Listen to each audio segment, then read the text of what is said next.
of BITmarket Technologies. He is a FinTech-focused enthusiast, focusing on the movement from traditional to decentralized finance. He's here to speak about decentralized finance lending and leveraged interest in crypto. Everybody please give a huge round of applause. Hello everybody, it is nice to see so many people in here. I'm glad to be another exhibitor for another Smart Vision Crypto Expo in Dubai for the second year. Peter Summer, the COO of BITmarkets, which is a fast-growing crypto exchange, and I will be speaking about the DeFi lending and leverage investing in crypto assets. And I'm looking for this thing. Yes? Perfect. So the agenda for today will be some introduction, the basic introduction to the decentralized finance, pillars of the DeFi, which are actually the lending and borrowing, margin trading and stablecoins. I will have a short introduction and explanation of the blockchain technology. Before I jump into the topics, so let me just address this disclaimer for you to know that no information in this presentation is an investment advice or any type of advice, so you should not consider it in this type of way.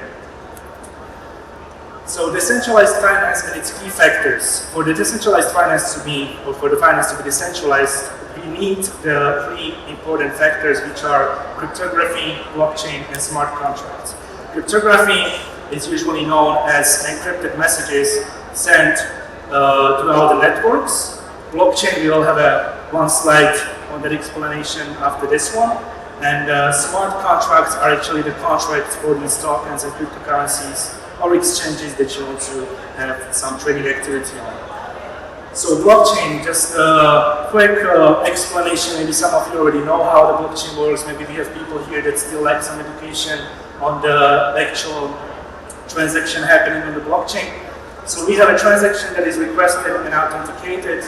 Then a block representing this transaction is created and sent to every node. You can imagine the nodes to be as a computer in some rooms of the miners, for example. Then those nodes validate this transaction and receive a reward for the proof of work, for example. Receiving the reward this reward is going to the miners. Then the block is added to existing blockchain and update is distributed across the whole network, which is creating the whole blockchain technology. So this was a short explanation on the blockchain, just for you to gain some exposure on how DeFi is managed and organized, and how it actually works. So you see that the centralized finance and the decentralized finance, the main difference is that there is a lack of intermediaries. As you can see in the centralized or CFI, you have banks, you have payment processors that are touching your transaction, knowing your identity, for example, where do you want to transfer your funds, and so on and so on. In DeFi, you can only use the blockchain technology, remain anonymous. The transactions are, of course, much faster and cost efficient. Pillars of the DeFi. There are constraints from the 5 pillars, which are the stablecoins, decentralized exchanges or DEXs, lending and borrowing, insurance, and margin trading. I will be focusing specifically on the stablecoins, lending and borrowing, and margin trading. So let's extend on the stablecoins firstly. Stablecoins are very important assets in the decentralized finance, or for example, decentralized exchanges. If you want to have a stable asset for your trading, you need a stable coin that will not be volatile as other cryptocurrencies. So you need a stable coin that is kind of pegged to major currencies, or an asset that's priced isn't so volatile. Also for the stable coins, it is known that it has a lower fees for the transactions, and you can either have a custodial or non-custodial stable coins in your decentralized exchanges. Why there is a security with the question mark? Lately there have been discussions about the CBDs, the country's own created stable coins. And this raises a question: if the countries decide to issue their own stablecoins, it probably will mean that the stablecoins that we know now, like USDT or USDC, will lose its value, will not be so usable. The next pillar of the DeFi is lending and borrowing, which means that for DeFi or for the finance to work properly and push the economy towards, we need to have a system as in a traditional finance. You know, people are borrowing from the bank, people are lending the banks, and now you are creating purchasing power for other people and pushing the economy towards. So in the DeFi, it works the same way, except for the fact that we mentioned earlier that there is no intermediary between you, and nobody is giving you terms or some restrictions if you can borrow this asset or if you can lend the money to the bank. Anybody can do it. Anybody can borrow. Anybody can borrow actually funds from the DeFi or liquidity pool. So the benefits of DeFi lending and borrowing: there is no maturity of repayment. As in the traditional finance, you usually have a maturity of repayment for the borrowed assets. In here, you can still borrow more and more if you can, retain the margin requirement of the liquidity pool and be able to sustain financially healthy in the crypto assets. You can utilize the leverage to lending, which means that you can lend the money and retrieve the interest for this money. In contrast, you can use this interest to invest in another exchange or lend it to another liquidity pool, which will give you more funds to operate with, and thus you can leverage your lending investments until you will not be able to have your margin, right? So you can actually leverage also your lending operation. What is over-collateralization? It's quite a normal term in the DeFi and borrowing. When you want to borrow asset, you need to put up a collateral. This is kind of like the known or common way in traditional finance, but in here you actually need to over-collateralize. It's not going to be only 20% of the entire amount that you're borrowing, but it's actually 120%. That's why it's called over-collateralization, and it is because the fact that once you borrow money, you are self-custodian of these assets, right? So you can run away with them or do whatever with them. That's why it is required for borrowers to over-collateralize on the loan for the lenders to be on the safe side.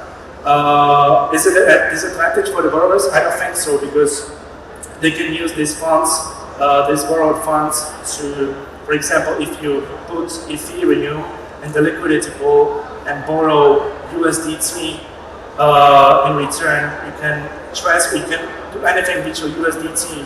You can transfer it to fiat, start a business, make revenue from this business, and then while you're doing this, you are still earning on the valuation on spot of your Ethereum. So it's like a win-win situation for everybody, and then you can actually return the loan when it's beneficial for you. Flash loans. So flash loans are an interesting way of borrowing money from the liquidity pools, and it usually takes around 10 to 20 seconds because this loan is under-collateralized or does not require any collateral at all, which means that you can take out a loan, so you can borrow money from the smart contract without the collateral and take an action. By taking action, you usually can use these funds to save on some arbitrage opportunity. So you can borrow 100,000 USDT or USD worth of Ethereum, for example, sell it on some other exchange, utilize the arbitrage opportunity, and then return these assets back. It's not usually done manually. There are bots, automated bots or trading bots that are doing this, because the flash loan needs to be borrowed from the block and returned to the same block that you borrowed the assets from. Lastly, we have margin trading that is also constrained a pillar of DeFi. When it comes to margin trading, many exchanges, if it's centralized or decentralized exchanges, are utilizing margin trading exactly for the benefits that I have explained earlier. For example, making more purchasing power for the investors, opportunities that they can get from leveraged investing, right, in higher profits, for example, but it's also risky as well. So when it comes to the margin trading, you usually have an instant credit access, right? There is no one limiting you and borrowing funds from the exchange or from the liquidity pool. There will be someone, limiting you in the traditional finance, for example. We also have a leverage flexibility, which you can design your investment or, for example, borrowing in a way that you will be able to sustain some losses, some unprecedented losses, for example. And margin trading is also giving you an opportunity of choosing multiple crypto coins as an asset for your collateral, which means that, for example, if you own Bitcoin, you can use this Bitcoin as a collateral to trade, for example, gold, right?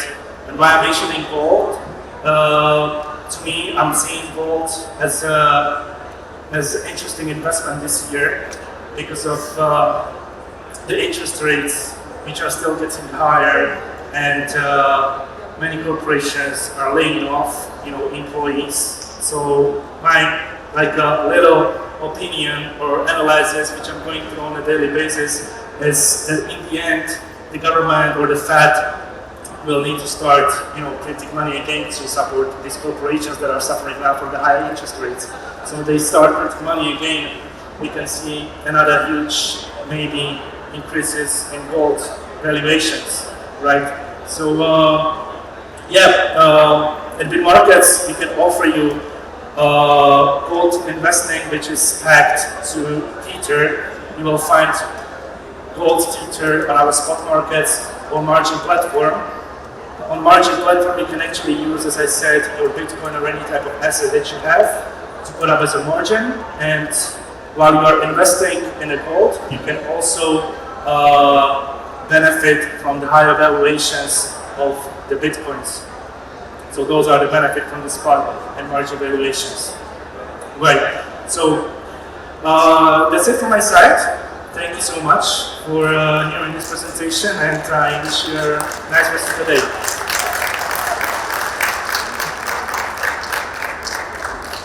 Thank you so much, Mr. Peter, for your distinctive and thorough presentation.